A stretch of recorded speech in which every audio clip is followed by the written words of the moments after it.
Pada video kali ini, saya akan menjelaskan mengenai aset tetap dan aset tak berwujud. Yang pertama yaitu aset tetap. Adapun pengertian dan kriteria dari aktiva tetap. Aktiva tetap adalah harta berwujud yang diperoleh dalam bentuk siap atau dibangun sendiri yang harus memenuhi kriteria sebagai berikut. Yang pertama, dimiliki dan digunakan dalam usaha atau yang dimiliki untuk mendapatkan, menagih dan memelihara penghasilan dengan suatu masa manfaat yang lebih dari setahun. Yang kedua, tidak dimaksudkan untuk dijual dalam kegiatan normal. Sesuai dengan PSAK nomor 16, suatu benda berwujud diakui sebagai aktiva tetap apabila yang pertama, besar kemungkinan bahwa manfaat keekonomisan di masa yang akan datang yang berkaitan dengan aktiva tersebut akan mengalir ke dalam perusahaan. Yang kedua, biaya perolehan aktiva dapat diukur secara andal. Adapun perolehan aktiva di sini terbagi menjadi 5. Yang pertama, pembelian aktiva. Yang kedua, perolehan dengan sewa guna usaha modal. Yang ketiga, perolehan dengan pertukaran. Yang keempat, perolehan dengan membangun sendiri. Yang kelima, perolehan dengan hibah, bantuan, atau pemberian. Kita masuk pada pembelian aktiva. Terbagi atas 2, yaitu pembelian dalam negeri. Yang kedua, pembelian impor dari luar negeri. Adapun contoh pembelian aktiva dalam negeri. Tanggal 1 Januari 2012 PT Sisi membeli kendaraan operasional seharga 200 juta, belum termaksud PPN 10%. Maka jurnal yang dibuat oleh PT Sisi adalah sebagai berikut. Jurnalnya, jika PT Sisi adalah pengusaha kena pajak. Tanggal 1 Januari 2012, kendaraan didebit 200 juta, pajak masukan didebit 20 juta, kas dikredit 220 juta. Jika PT Sisi adalah non-PKP, tanggal 1 Januari 2012, kendaraan didebit 220 juta, kas dikredit 220 juta. Lalu, pembelian aktiva impor dari luar negeri. Contohnya, tanggal 1 Januari 2012, PT Sisi mengimpor komputer dari Taiwan dengan nilai impor sebesar 150 juta, dengan PPN sebesar 10%. Jurnal yang dibuat oleh PT Sisi adalah sebagai berikut. Yang pertama, jika PT Sisi adalah PKP yang mempunyai API, PPN masukan sama dengan 10% dikali 150 juta sama dengan 15 juta. PPh 22 sama dengan 2,5% kali 150 juta sama dengan 3.750.000. Ayat jurnalnya, tanggal 1 Januari 2012, peralatan kantor di debit 150 juta, pajak masukan 15 juta di debit, PPh 22 dibayar di muka, 3.750 di debit. Kas dikredit 168.750.000 rupiah. Yang kedua, jika PT Sisi adalah non-PKP yang mempunyai API, komputer sama dengan 110% dikali 150 juta sama dengan 165 juta. PPh 22 sama dengan 2,5% dikali 150 juta sama dengan 3.750.000. Ayat jurnalnya, tanggal 1 Januari 2012, peralatan kantor didebet 165 juta. PPh 22 dibayar di muka, didebet 3.750.000 rupiah. Kas dikredit 168.750.000 rupiah. Selanjutnya, jika PT Sisi adalah PKP yang tidak mempunyai API, PPh 22 sama dengan 7,5% dikali 150 juta sama dengan 11.250.000 rupiah. Jurnalnya 1 Januari 2012, peralatan kantor didebet 150 juta, pajak masukan didebet 15 juta, PPh 22 dibayar di muka didebet 11.250.000, kas dikredit 176.250.000 rupiah. Jika PT Sisi adalah non-PKP dan tidak mempunyai API, komputer sama dengan 110% dikali 150 juta sama dengan 165 juta. PPh 22 sama dengan 7,5% dikali 150 juta sama dengan 11.250.000. Ayat jurnalnya, Tanggal 1 Januari 2012, peralatan kantor didebet 165 juta, PPh 22 dibayar di muka didebet 11.250, kas dikredit 176.250.000 rupiah. Kemudian perolehan dengan sewa guna usaha terbagi atas dua. Yang pertama sewa guna usaha dengan hak opsi, yang kedua sewa guna usaha tanpa hak opsi. Masuk pada sewa guna usaha dengan hak opsi. Kegiatan SGU digolongkan sebagai SGU dengan hak opsi apabila memenuhi karakteristik sebagai berikut. Yang pertama, jumlah pembayaran SGU selama masa SGU pertama ditambah dengan nilai sisa barang modal. Harus dapat menutup harga, perolehan barang modal, dan keuntungan lesser. Yang kedua, masa SGU ditetapkan sekurang-kurangnya 2 tahun untuk barang modal golongan 1,3 tahun, untuk barang modal golongan 2 dan 3, dan 7 tahun untuk golongan bangunan, atau SE 10-PJ.42-1994 JO.SE 129-PJ-2010.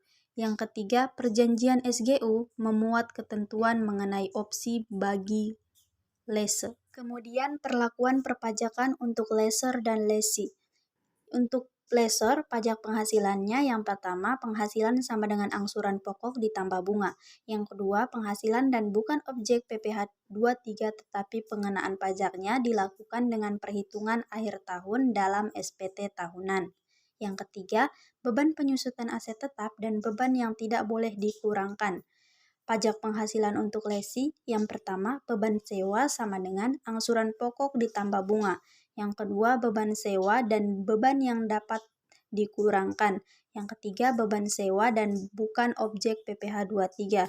Yang keempat, beban penyusutan aset tetap, beban yang tidak boleh dikurangkan. Adapun peraturan perpajakan untuk SGU dengan hak opsi bagi lessee. Yang pertama, selama masa SGU, lessee tidak boleh melakukan penyusutan atas barang modal yang di SGU-kan sampai saat lessee menggunakan hak opsi untuk membeli barang tersebut. Yang kedua, setelah menggunakan hak opsi untuk membeli barang modal tersebut, lessee melakukan penyusutan dan dasar penyusutannya adalah nilai sisa barang modal yang bersangkutan.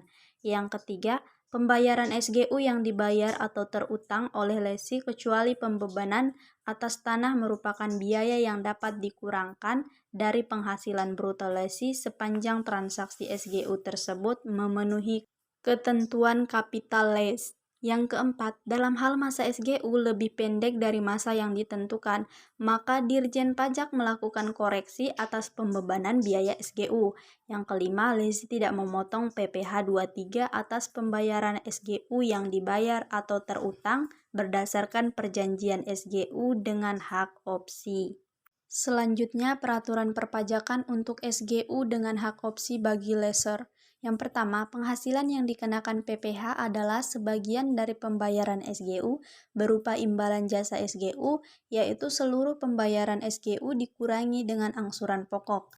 Yang kedua, lesser tidak berhak menyusutkan atas aset tetap yang di SGU-kan dengan hak opsi. Yang ketiga, dalam hal masa SGU lebih pendek dari masa yang ditentukan, maka Dirjen Pajak yang melakukan koreksi atas pengakuan penghasilan pihak lesser. Yang keempat, lesser dapat membentuk dana cadangan piutang tak tertagih yang dapat dikurangi dari penghasilan bruto setinggi-tingginya sejumlah 2,5% dari rata-rata saldo awal dan saldo akhir piutang atau PMK 81-PMK 03-2009. Yang kelima, kerugian sebenarnya yang disebabkan piutang yang nyata-nyata tidak dapat ditagih dibebankan pada perkiraan cadangan piutang tak tertagih. Kemudian sewa guna usaha tanpa hak opsi. Kriteria suatu transaksi digolongkan sebagai SGU tanpa hak opsi adalah sebagai berikut. Yang pertama, jumlah pembayaran SGU selama periode SGU pertama tidak dapat menutupi harga perolehan aset tetap yang di SGU-kan ditambah keuntungan-keuntungan yang diperhitungkan oleh lesser. Yang kedua, perjanjian SGU tidak memuat ketentuan tentang opsi untuk lessee. Kedua syarat di atas menandakan bahwa suatu SGU digolongkan sebagai SGU tanpa hak opsi. Apabila lessor benar-benar tidak berniat menjual aset tetap tersebut dan hanya ingin menyewakan saja. Jadi, SGU tanpa hak opsi adalah sewa menyewa biasa, karena kepemilikan aset tetap masih ada di tangan lessor, sehingga yang berhak menyusutkan aset tetap adalah lessor. Adapun perlakuan perpajakan untuk lessor dan lessee. Yang pertama, lessor. Pajak penghasilannya yang pertama beban penyusutan aset tetap dan beban yang dapat dikurangkan. Yang kedua, penghasilan sewa dan objek PPh final atau PPh 15 atau PPh 23. Pajak penghasilan untuk lessee yang pertama, beban sewa dan beban yang dapat dikurangkan untuk penyewaan yang barang modalnya termaksud objek PPh 23. Yang kedua, memotong PPh 23 atas pembayaran sewa. Pajak pertambahan nilai untuk lessor yang pertama, memungut PPN atas jasa sewa yang diberikan. Pajak pertambahan nilai untuk lessee tidak ada. Selanjutnya, peraturan perpajakan untuk SGU tanpa hak opsi bagi lessee. Yang pertama, pembayaran SGU tanpa hak opsi yang dibayar atau terutang oleh lessee adalah biaya yang dapat dikurangkan dari penghasilan bruto. Yang kedua, lessee wajib memotong PPh 23 atas pembayaran SGU tanpa hak opsi yang dibayarkan atau terutang kepada lessor. Yang ketiga, atas penyerahan jasa dalam transaksi SGU tanpa hak opsi dari lessor kepada lessee, dikenakan utang PPN. Adapun peraturan perpajakan untuk SGU tanpa hak opsi bagi lessor. Yang pertama, seluruh pembayaran SGU tanpa hak opsi yang diterima atau diperoleh lessor merupakan objek PPh. Yang kedua, lessor membebankan biaya penyusutan atas barang modal yang di SGU-kan tanpa hak opsi, sesuai dengan ketentuan pasal 11 UU PPh beserta peraturan pelaksanaannya. Adapun contoh soalnya, PT Jocelyn membeli mesin produksi dengan cara leasing pada tanggal 11 Maret 2012, di mana pembelian ini merupakan capitalized dengan periode leasing selama 4 tahun. Pada akhir masa leasing, ada opsi pembelian dengan harga 2 juta, tingkat bunga implisit 10%. Pembayaran pertama dilakukan pada tanggal 11 Maret 2012. Jawaban leasingnya, present value leasing sama dengan PV IFA cicilan ditambah PV IF nilai opsi sama dengan cicilan dikali 1 dikurang 1 per 1 ditambah I pangkat N kurang 1 per I ditambah 1 ditambah angsuran dikali 1 dikurang 1 per 1 ditambah I pangkat N sama dengan 1.500.000 dikali 1 dikurang 1 per 1 tambah 0,1 pangkat 3 per 0,1 ditambah 1 ditambah 2 juta dikali 1 dikurang 1 per 1 tambah 0,1 pangkat 4 sama dengan 1.500.000 dikali 3,4869 ditambah 2 juta dikali 0,6830 sama dengan 5.230.350 rupiah ditambah 1.336.000 rupiah sama dengan 6.596.350 rupiah. Jurnalnya tanggal 11 Maret 2012, aset tetap leasing di debit 6.596.350 rupiah. Utang leasing jangka pendek di kredit 1.374.239,58 rupiah. Utang leasing jangka panjang di kredit 5.222.110,42 rupiah. Utang leasing jangka pendek di debit 137.324,96 rupiah. Kas di kredit 137.423,96 rupiah. Tanggal 11 April 2012, utang leasing jangka pendek di debit 137.423,96 rupiah. Beban bunga di debit 645.892,60 rupiah. Kas di kredit 783.316,56 rupiah. Setiap tanggal 11 tiap bulan selama tahun 2012 dilakukan pembayaran untuk utang leasing dan bunga leasing sebesar 10% dari sisa utang. Tanggal 31 Desember 2012, utang leasing jangka panjang didebit Rp1.649.087,52. Utang leasing jangka pendek dikredit Rp1.649.087,52. Beban penyusutan aset leasing didebit Rp957.572,92. Akumulasi depresiasi aset leasing dikredit Rp955.572,92. Jawaban lasernya, penghasilan atas leasing ini akan dikenakan PPh Badan sesuai tarif pasal 17. Selanjutnya mengenai penyusutan aset tetap. Metode penyusutan yang diperbolehkan dalam ketentuan perpajakan. Yang pertama, metode garis lurus untuk kelompok bangunan dan bukan bangunan.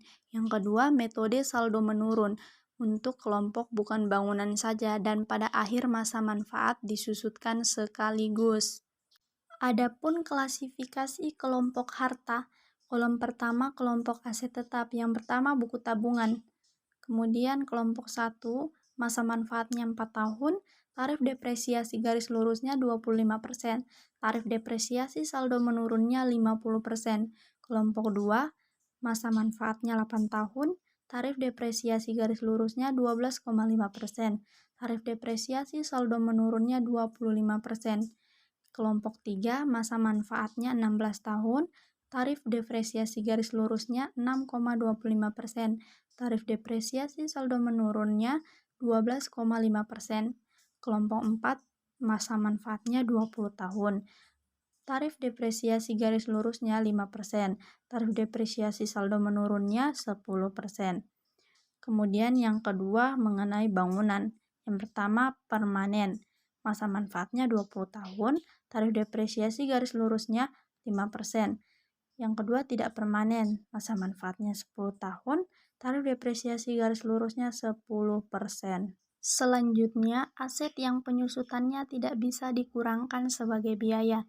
Yang pertama, biaya perolehan aset yang tidak mempunyai hubungan langsung dengan usaha atau kegiatan untuk mendapatkan, menagih, dan memelihara penghasilan yang merupakan objek pajak.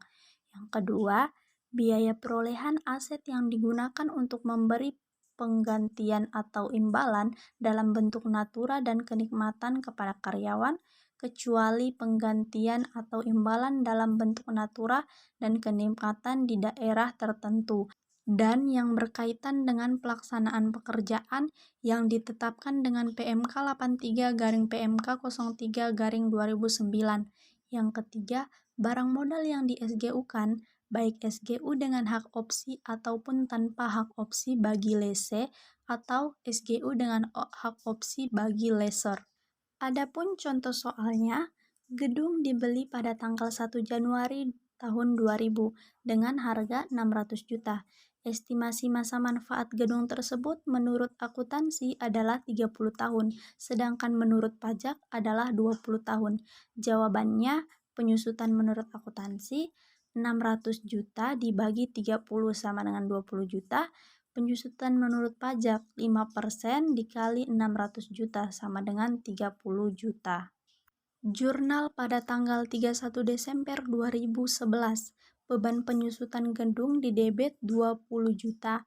Akumulasi penyusutan gedung di kredit 20 juta. Kemudian penghentian aset tetap di sini terbagi atas dua. Yang pertama pertukaran aset tetap, yang kedua pelepasan aset tetap. Selanjutnya, revaluasi aset tetap. Revaluasi aset tetap adalah suatu penilaian kembali atas aset tetap yang dimiliki perusahaan sehingga sesuai dengan harga pasar saat dilakukannya revaluasi tersebut. Adapun contohnya, tanggal 31 Desember 2011, PT Ben-Hur menerima surat persetujuan dari Dirjen Pajak untuk melakukan revaluasi aset tetap yang dimilikinya. Berikut daftar aset tetap yang akan direvaluasi. Yang pertama, tanah yang diperoleh pada Desember 2006 dengan harga perolehan 500 juta dan harga revaluasi 1 miliar. Yang kedua, bangunan permanen yang diperoleh pada Januari 2009 dengan harga perolehan 600 juta dan harga revaluasi 850 juta. Masa manfaat akuntansi sesuai dengan masa manfaat perpajakan. Yang ketiga, mesin produksi yang termaksud pada kelompok 2, masa manfaat akuntansi sesuai dengan masa manfaat perpajakan, diperoleh pada Juli 2009 dengan harga perolehan 100 juta dan harga revaluasi 200 juta. Penghasilan sebelum kompensasi rugi pada tahun berjalan sebesar 350 juta. Rugi fiskal yang belum dikompensasikan adalah sebagai berikut. Yang pertama, rugi tahun 2010 150 juta. Yang kedua, rugi tahun 2009 125 juta.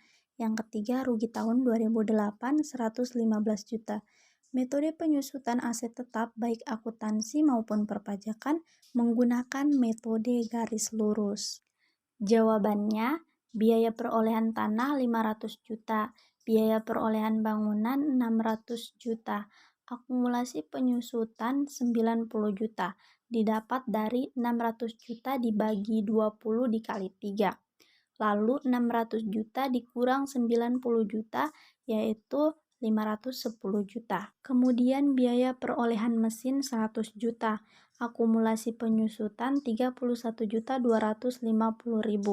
Diperoleh dari 100 juta dikali 30 dibagi 12 dikali 8. Kemudian 100 juta dikurang 31.250.000 sama dengan 68.750.000. Nilai tercatat aset tetap sama dengan nilai buku fiskal, yaitu Rp1.078.750.000. Harga pasar 1 miliar ditambah 850 juta ditambah 200 juta sama dengan Rp2.050.000. Nilai tercatat aset tetap sama dengan nilai buku fiskal sama dengan Rp1.078.750.000. Surplus revaluasi aset tetap sama dengan selisih lebih penilaian kembali aset tetap perusahaan untuk tujuan perpajakan sama dengan Rp971.250.000.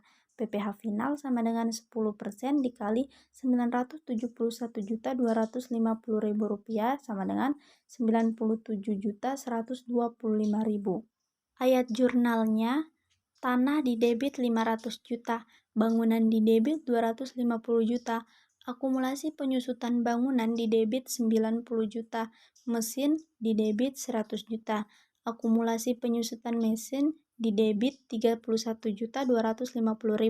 Surplus revaluasi aset tetap di kredit 971.250.000. PPh final atas revaluasi aset tetap Rp97.125.000.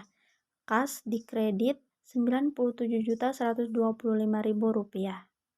Selanjutnya kita masuk kepada aset tidak berwujud.